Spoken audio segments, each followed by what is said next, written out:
Hello and welcome all. आप सभी का हर रोज की तरह निफ्टी के आफ्टर मार्केट एनालिसिस सेशन में स्वागत है। निफ्टी क्लोज होने के बाद डेली हम लोग देखते हैं कि आज निफ्टी में कहाँ पे बायर आया, कहाँ पे सेलर आया और उस बायर सेलर ने निफ्टी पे क्या इम्पैक्ट डाला। बेसिकली मार्केट क्लोज होने के बाद हम लोग फुटप्रिंट को अच्छे से रीड करने का ट्राई करते हैं। अगर आप भी नहीं हैं, ऑर्डर फ्लो सीखना चाहते हैं, देन आप ये डेली वेबिनार शाम 5 बजे ज्वाइन कर सकते हैं। ये एक आफ्टर मार्केट एनालिसिस वेबिनार है, तो किसी भी तरह की कोई भी पोल टिप्स प्रोवाइड नहीं किए जाते। ये जस्ट एक एजुकेशनल वेबिनार है जिसे हम मार्केट क्लोज होने के बाद फुटप्रिंट को अच्छे से रीड करने का ट्राई करते हैं। So as per order flow theory, अगर आप फुटप्रिंट को रीड करते हैं with a combination of volume profile and market profile, then ये आपको मार्केट के बारे में काफी डीप इंसाइट्स प्रोवाइड करता है। कैसे? फुटप्रिंट रीड करने से पहले हम लोग पिछले कुछ दिनों का वॉल्यूम प्रोफाइल, मार्केट प्रोफाइल, इन सब का कंफर्मेशन देखते हैं। तो आपके सामने जो भी ये ब्लैक लाइंस हैं, ओके, अगर मैं आज का निफ्टी हटा देता हूँ, एक लाइन यहाँ पर है, एक लाइन यहाँ पर है, एक लाइन यहाँ पर है ना। जो भी ये ब्लैक लाइंस हैं, ये पिछले दिन के वॉल्यूम प्रोफाइल की कंफर्मेशन है आपके सामने। कल का value area high, value area low, कल का लो। Okay, simple. ये होगी वॉल्यूम प्रोफाइल की कंफर्मेशन। अभी ठीक यहीं पे हम लोग देखेंगे कि इस वॉल्यूम प्रोफाइल की कंफर्मेशन के ऊपर फुटप्रिंट में कैसे क्या कुछ हुआ, कहाँ पे बायर आया, कहाँ पे सेलर आया और उस बायर सेलर ने निफ्टी पे क्या इम्पैक्ट डाला। Okay okay. फुटप्रिंट हम लोग रीड करेंगे with the help of delta. अभी ये डेल्टा क्या है? बायर और सेलर के डिफरेंस को हम लोग डेल्टा बोलते हैं। कौन सा बायर सेलर? जैसे आज का फर्स्ट कैंडल हम लोग देखते हैं, इस पर्टिकुलर कैंडल के ये फुटप्रिंट्स हैं। राइट साइड में सारे के सारे हमारे पास बायर्स होते हैं, ओके, और लेफ्ट साइड में सारे के सारे सेलर्स होते हैं। अगर सारे बायर्स को एड ऑन कर दूं, देन मान लेते हैं टोटल निकल के आया 1,56,000। अगर सारे सेलर्स को ऐड करते हैं, मान लेते हैं टोटल निकल के आया 1 लाख के आसपास सेलर। तो डेल्टा इन्हीं दोनों के डिफरेंस की वैल्यू है। डिफरेंस क्या है? 56,000। अभी यही डिफरेंस किस साइड में है? पॉजिटिव साइड है ना। बायर ज्यादा है 56,000, तो इसे हम ये बोल सकते हैं डेल्टा की वैल्यू पॉजिटिव है 56,000। या फिर हम इसे ऐसे भी बोल सकते हैं 56,000 बायर ज्यादा है एज कंपेयर टू सेलर्स, दोनों एक ही बात होगी। सेम यही वैल्यू हमें यहाँ पे देखने को मिलेगी। तो जब भी डेल्टा की वैल्यू पॉजिटिव होगी, ग्रीन बॉक्स के अंदर हमें देखने को मिलेगी। मतलब समझ जाना, पॉजिटिव है तो बायर्स की बात हो रही है। सेम उसी कैलकुलेशन के हिसाब से 950 की कैंडल में अब की बार सेलर ज्यादा है। सेलर ज्यादा है तो हमारे पास डेल्टा की वैल्यू क्या होगी? -13,000। मतलब 13,000 सेलर ज्यादा है एज कंपेयर टू बाय। तो जब भी डेल्टा की वैल्यू पॉजिटिव हो, ग्रीन बॉक्सेस के अंदर होगी, ओके, तो बायर की बात होगी। जब भी डेल्टा की वैल्यू नेगेटिव हो, रेड बॉक्सेस के अंदर होगी और वैल्यू के आगे नेगेटिव का साइन होगा, मतलब सेलर्स की बात होगी। अगर डेल्टा की वैल्यू 0 हो, then we can simply say both buyer and sellers are equal. कोई भी डिफरेंस वहां पे क्रिएट नहीं हुआ। ओके, इसी डेल्टा की मदद से हम लोग फुटप्रिंट को रीड करेंगे। कैसे? अगर किसी भी कैंडल के डेल्टा की वैल्यू काफी ज्यादा है, जैसे 80,000, 50,000, 21,000, पॉजिटिव साइड अगर वैल्यू काफी ज्यादा है, देन इन कैंडल्स के अंदर काफी ज्यादा बाइंग हुई, तभी तो डेल्टा की वैल्यू पॉजिटिव साइड ज्यादा होगी। अगर नेगेटिव साइड वैल्यू ज्यादा है, देन वी कैन से कि उन कैंडल्स के अंदर सेलिंग ज्यादा हुई है। तो हम लोग उन्हीं कैंडल्स को पिक करेंगे जिन कैंडल्स के डेल्टा की वैल्यू काफी ज्यादा है। क्योंकि उन कैंडल के अंदर बाइंग या फिर सेलिंग काफी ज्यादा हुई है। और इन्हीं कैंडल्स के फिर हम लोग फुटप्रिंट क्रिएट करेंगे और देखेंगे कि कहाँ पे बायर है ज्यादा है, कहाँ पे सेलर ज्यादा है। अब रही बात जिन कैंडल्स के डेल्टा की वैल्यू काफी कम है, उन पर्टिकुलर कैंडल के अंदर बाइंग सेलिंग कहीं ना कहीं बराबर है, कोई भी ज्यादा डिफरेंस क्रिएट नहीं हुआ। ओके। आप लाइव मार्केट में सभी कैंडल्स के फुटप्रिंट को रीड कीजिए। कभी ना थोड़ा सा लिमिटेड टाइम के लिए होता है तो हम लोग ज्यादा नंबर्स पे फोकस रखते हैं। ओके। ओके।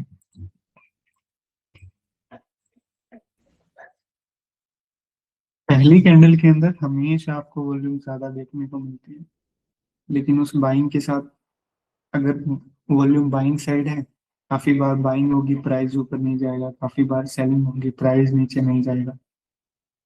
हो सकता है कि पहली कैंडल के अंदर ओवरनाइट पोजीशंस काफी ज्यादा स्क्वेयर ऑफ होती हैं, तो इस वजह से पहली कैंडल को आप स्किप भी कर सकते हैं या फिर ध्यान से इसको देख सकते हैं। आज पहली कैंडल के अंदर क्या हुआ ना, डेल्टा, सबसे पहले डेल्टा देखो। डेल्टा की वैल्यू अच्छी है, कितनी है, 50,000। हाँ, मतलब अच्छी खासी बाइंग इस पर्टिकुलर कैंडल के अंदर हुई है। डेल्टा बता रहा है कि इस पर्टिकुलर कैंडल के अंदर बायर ज्यादा है। देन हम फुटप्रिंट पे जाएंगे, कौन ज्यादा है, बायर ज्यादा। Then we are try to read buying side, पूरा बाइंग साइड हम लोग रीड करेंगे, क्योंकि इस कैंडल के अंदर बायर्स ही ज्यादा है। सबसे ज्यादा बाइंग हमें कहाँ पे देखने को मिला, यहाँ से लेके यहाँ तक लगभग काफी बड़ा बाइंग हमें देखने को मिला। ओके। दूसरी कैंडल, इस पर्टिकुलर कैंडल के अंदर सेलिंग काफी ज्यादा हुई है। अब ये देखो 65 के नेगेटिव डेल्टा की वैल्यू थी। ओके। मतलब एक टाइम पे काफी ज्यादा सेलर थे, तो हम भी सेलिंग साइड अगर रीड करें तो देखें 80 के की एक पर्टिकुलर सेलिंग यहाँ पे हुई। दूसरी कैंडल से सब नॉर्मल बायर सेलर आ जाते हैं, पहली कैंडल में हमेशा ज्यादा वॉल्यूम रहता है। तो दूसरी कैंडल में हमें क्या देखने को मिला, एक सेलिंग देखने को मिली 80 के। सेलिंग के बाद क्या हुआ, प्राइस रिवर्स हुआ। ओके। एक सेलिंग देखने को मिला, इसको हम मार्क कर लेते। 9:30 बजे की कैंडल में एक डेल्टा बता रहा है कि काफी अच्छी बाइंग हुई। बाइंग साइड कौन सा, अगर फुटप्रिंट रीड करें तो ये वो जगह है जहाँ पे सबसे ज्यादा बायर, एक ये जगह जहाँ पे सबसे ज्यादा बायर थे। लेकिन दोनों बाइंग एक्टिविटी के बाद प्राइस नीचे मूव हो रहा है। 9:40 पे एक और बाइंग अटेम्प्ट हुआ यहाँ पे, लेकिन ये भी बाइंग के बाद प्राइस रिवर्स हो गया। 10 बजे की कैंडल पे एक और बाइंग अटेम्प्ट हुआ, ये वो बाइंग एक्टिविटी, लेकिन यहाँ से भी प्राइस रिवर्स हो गया। तो जो भी अभी तक 10:05 तक मेजोरिटी ऑर्डर्स थे वो भी आपके सामने हैं। एक सेलिंग एब्जॉर्प्शन हुआ, ओके कोई दिक्कत नहीं, लेकिन मेजोरिटी उसके बाद क्या हुई, 9:25 के बाद बाइंग हुई, पहली बाइंग, दूसरी बाइंग, तीसरी बाइंग, चौथी बाइंग। लेकिन सारी की सारी बाइंग के बाद क्या हो रहा था, प्राइस रिवर्स हो रहा था। इसका मतलब अच्छे खासे बायर्स यहाँ पे एब्जॉर्ब हो रहे थे। बायर्स को एब्जॉर्ब कौन करता है, limit seller. Okay. Multiple buying absorption हुआ, जैसे ही इसने रेसिस्टेंस को फेस किया, पहली बार रेसिस्टेंस फेस किया, दूसरी बार रेसिस्टेंस फेस किया। ये कल का विपोक जोन भी था, वैल्यू एरिया हाई भी था, हमने देखा। यहाँ पे सारे के सारे एग्रेसिव बायर एब्जॉर्ब हो रहे थे। जैसे ही बाइंग एब्जॉर्प्शन पूरा हुआ, लगभग 10:10 की कैंडल के आसपास, यहाँ से हमें एक रिजेक्शन देखने को मिला। रिजेक्शन कहाँ तक, यहाँ से लेके यहाँ तक का रिजेक्शन। अभी इस रिजेक्शन के अंदर एक डाउनसाइड मूवमेंट था ना, इस डाउनसाइड के मूवमेंट में सेलर सबसे ज्यादा कहाँ थे, 10:25, 10:30 की कैंडल में। 10:25 की कैंडल में ये रहा सेलर, और 10:30 की कैंडल में ये रहा 33 के पास। मतलब इस डाउन ट्रेंड में सबसे ज्यादा सेलर दो जगह पे देखने को मिले। क्या ये सेलर एज ए रेसिस्टेंस की तरह काम कर सकते हैं, पुल बैक पे देख रहे हैं क्या होगा, एक 25 की, एक 33 की। बेसिकली दिस पुल बैक पे आया हल्का सा। ओके, कोई भी पुल बैक के ऊपर बायर इंटरेस्टेड नहीं है, मतलब अगर डेल्टा देखें, हर कैंडल का नेगेटिव डेल्टा 7,000, 5,000, 5,000, 4,000, हर कैंडल के नेगेटिव डेल्टा, मतलब कोई भी बायर इंटरेस्टेड नहीं। हल्का सा पुल बैक हुआ, एक और डाउन साइड रिजेक्शन हमें यहाँ पे देखने को मिली। ओके, इस डाउन साइड रिजेक्शन में अब की बार सबसे ज्यादा सेलिंग कहाँ पे हुई? इस रिजेक्शन में सिर्फ एक जगह पे, कहाँ पे?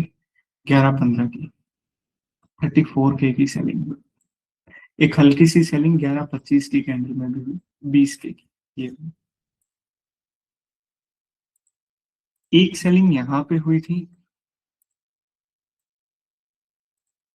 25,000, 33,000। उसके बाद निफ्टी काफी देर इससे नीचे रहा था, ये देखो, पर एक सेलिंग यहाँ पे हुई है।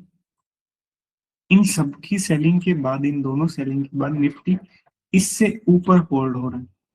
मतलब हल्की फुल्की सी यहाँ पे जो भी सेलिंग हुई है, जो दूसरी सेलिंग हुई है, कहीं ना कहीं एब्जॉर्ब होती हुई दिखी, और ये वही जोन है जहां पे मॉर्निंग में 80K की सेलिंग एब्जॉर्ब हुई थी।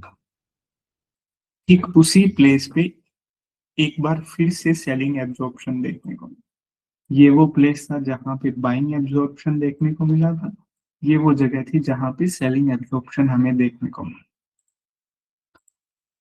दोबारा से यहीं पे सेलिंग एब्जॉर्ब हुआ, हल्का सा पुल बैक हुआ, एक पुल बैक के बाद एक अपसाइड मूवमेंट देखने को मिला, कहाँ तक का? सेम वहीं तक का जहाँ पे मॉर्निंग के अंदर बाइंग एब्जॉर्प्शन हुआ था। हल्के फुल्के बायर्स भी सबसाइड मूवमेंट में देखने को मिले। 45K की बाइंग, 57K की बाइंग ये रही। Okay, and then 33K, 49K, 28K, 41K की बाइंग। मतलब जो भी अपसाइड मूवमेंट है, ये काफी बाइंग के साथ अपसाइड मूवमेंट था। और ठीक यहीं से एक हल्का सा रिजेक्शन देते देते निफ्टी ने क्लोजिंग दिया। अगर ओवरऑल व्यू हम लोग देखें, एक सेलिंग एब्जॉर्प्शन यहाँ पे हुआ, मल्टीपल बाइंग एब्जॉर्प्शन यहाँ पे थे, पूरे दिन इन्हीं जोन से रिजेक्शन आए। Buying absorption value area high के ऊपर हुआ, एक रिजेक्शन यहाँ से देखने को मिला, सेलिंग एब्जॉर्प्शन यहाँ पे हुई, वहीं से दोबारा सेलिंग एब्जॉर्प्शन हुआ, और एक अपसाइड मूवमेंट वहीं तक का देखने को मिला जहां पे मॉर्निंग में बाइंग एब्जॉर्प्शन हुआ था। बाइंग एब्जॉर्प्शन, सेलिंग एब्जॉर्प्शन क्या होता है, आप इन सब बारे में ज्यादा जानने के लिए गो चार्टिंग के यूट्यूब चैनल पे भी आप लोग विजिट कर सकते हैं। ओके, अभी आप लोगों के जो भी क्वेश्चन है, please unmute yourself and ask.